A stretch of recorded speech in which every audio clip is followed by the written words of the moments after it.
News కు స్వాగతం. ఆంధ్రప్రదేశ్లో వచ్చే ఏడాది జనవరిలో జరగబోయే స్థానిక సంస్థల ఎన్నికల కోసం రాష్ట్ర ఎన్నికల కమిషన్ ఇప్పటికే ఏర్పాట్లను ప్రారంభించింది. ఈసీ కసరత్తులో భాగంగా ఎన్నికల షెడ్యూల్కు సంబంధించిన ముఖ్యమైన కార్యాచరణ ప్రణాళికను ప్రకటించింది. ఎన్నికల ప్రక్రియను సమయానికి పూర్తి చేస్తూ ఎన్నికలు పారదర్శకంగా, న్యాయంగా జరిగేలా అన్ని ఏర్పాట్లు చేయాలని ఆదేశాలను జారీ చేసింది. ఎన్నికల కమిషనర్ నీలం సాహ్ని వివరాల ప్రకారం 2026 జనవరిలో స్థానిక సంస్థల ఎన్నికలకు నోటిఫికేషన్ విడుదలవుతుంది. ఫలితాలు కూడా జనవరి నెలాఖరులోపు ప్రకటించబడే అవకాశం ఉంది. ఈ మేరకు ఇప్పటికే సమగ్ర ప్రణాళిక సిద్ధమైంది. ఈ నేపథ్యంలో ఎన్నికలకు ముందు అవసరమైన కీలక పనులను సమయానికి పూర్తి చేయాలని కమిషన్ సంబంధిత అధికారులకు స్పష్టమైన ఆదేశాలు ఇచ్చింది. 2025 అక్టోబర్ 15 లోపల ప్రాతినిధ్య ప్రాంతాల వారీగా వార్డుల పునర్విభజన పూర్తి చేయాలని సూచించింది.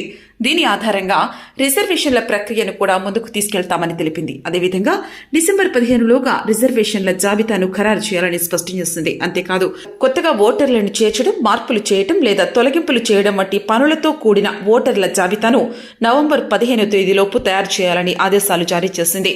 అలాగే పోలింగ్ నిర్వహణలో స్పష్టత ఉండేలా నవంబర్ 30 లోపల పోలింగ్ కేంద్రాలను ఖరారు చేయడం తప్పనిసరి అని సూచించింది. ఎన్నికల నిర్వహణకు కీలకమైన ఈవీఎంలను ముందుగానే సిద్ధం చేసుకోవాలని కమిషన్ ఆదేశించింది. ప్రతి దశలోనూ సమయానికి పనులు పూర్తి కాకపోతే జనవరిలో ఎన్నికల ప్రక్రియ సజావుగా సాగడం సాధ్యం కాదని ఎన్నికల కమిషన్ స్పష్టం చేసింది.